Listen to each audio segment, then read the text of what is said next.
energy. You get lunch right after this. There's your motivation. Alrighty, so I'll give you guys about 10 more seconds to go ahead and finish this up, and then we will go over it.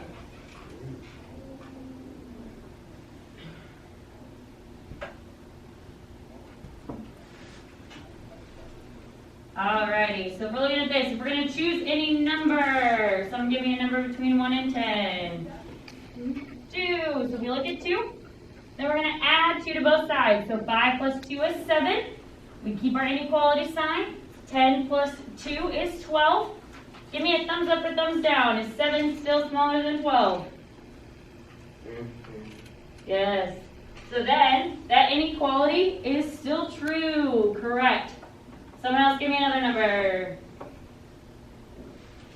Erica, give me a number. 3. 3, perfect. So then if we're subtracting, 5 minus 3 is 2. 10 minus 3 is 7. Is 2 smaller than 7?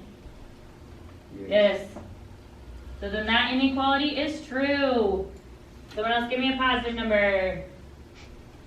Caleb, give me another number. 8. 8. So we have 8 times 5. Number 40 is less than 80. Is that true? No. Yes, it is. Now we'll choose a negative number. Let's just say negative 2.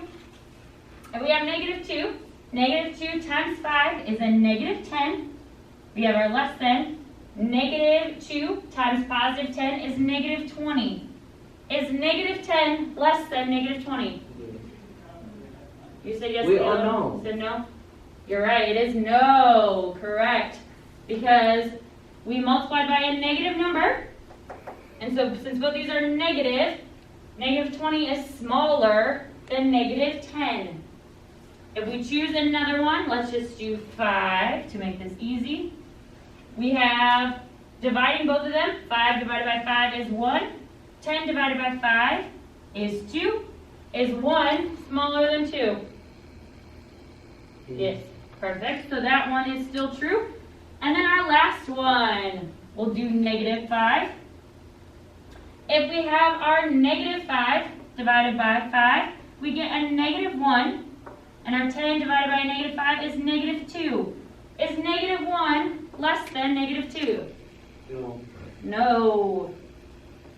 So, if we look at this, and the pattern that we see here, when we divided or multiplied by a negative number, the inequalities no longer became true. How would we make these true? Flipping the signs, you're right. So we would take this, and if we made it the other way, have negative 10 is greater than negative 20, that then would be true.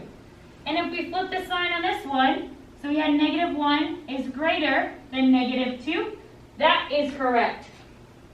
So, we can conclude that when we multiply or divide by a negative, we will need to flip the sign to keep the inequality true.